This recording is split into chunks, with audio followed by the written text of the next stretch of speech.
My name's Miriam Stone. I am an event and venue consultant now for event managers and event management procedures and processes. I was, up until recently, the Director of Operations at the AO Arena in Manchester Arena.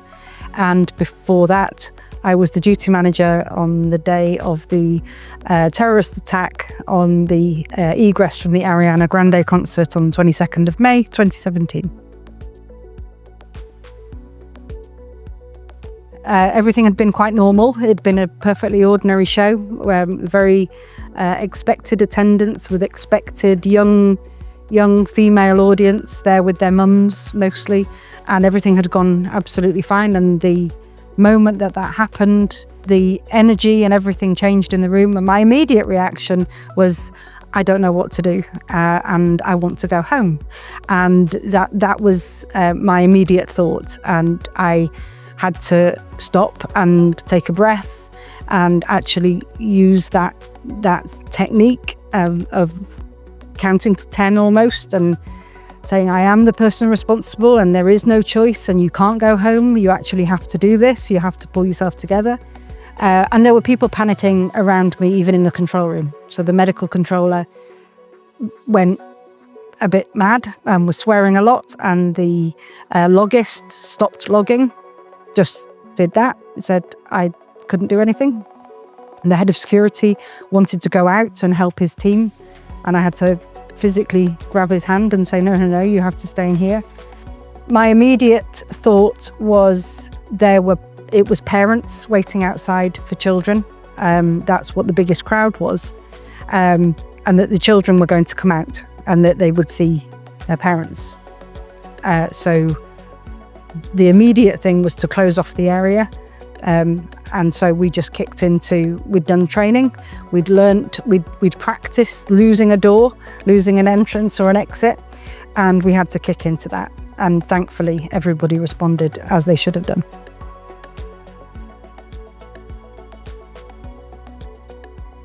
I doubt that when people are writing policies and procedures for their venue, that they actually think something is going to happen. And I think that's where the challenge comes, is trying for them to try and imagine what is actually going to happen, what might actually happen. So sometimes, for example, if I'm working with an event manager, I'll sit next to them during an event and I'll lean over and I'll whisper in their ear, and what if something happened now? And they go, oh, don't ask me that, we're in the middle of a show. And I said, when do you think these things are going to happen? So the challenge is that you don't think it'll ever happen. And I think speak to anybody at the conference or anybody at any conference and say to them, do you think it will actually happen now? And I don't think they'll ever think it will happen. And that is the challenge. I think event venues can often be like a goalkeeper. So when it comes to preparing for an incident or preparing for the response to an incident, if you imagine that they're a goalkeeper, they're part of a team. By the time somebody has got to the doors or got to the goal mouth and they're ready to kick the ball into the goal, they've already gone through the security services, the government security services. They've gone through any program or plan. They've gone through airport security. They've gone through the police.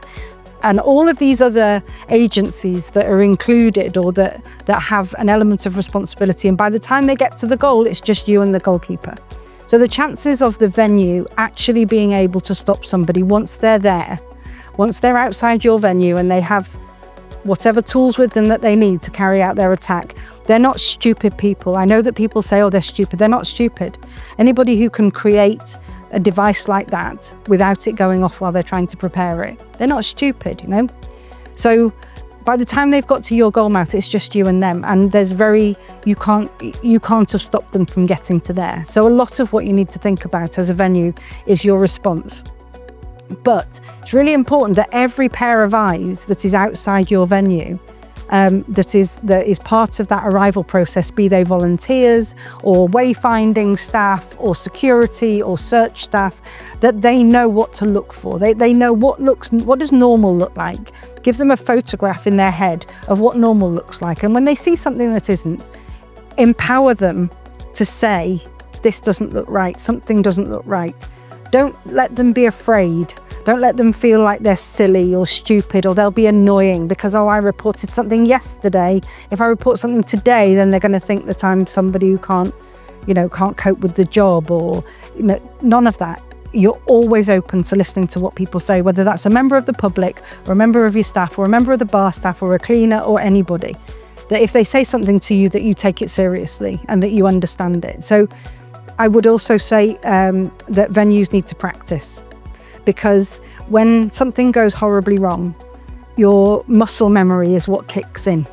What you've practiced repeatedly, that you have been through this again. And because even though your senses will be overwhelmed, there'll be a part of you in your head that says, we've done this before.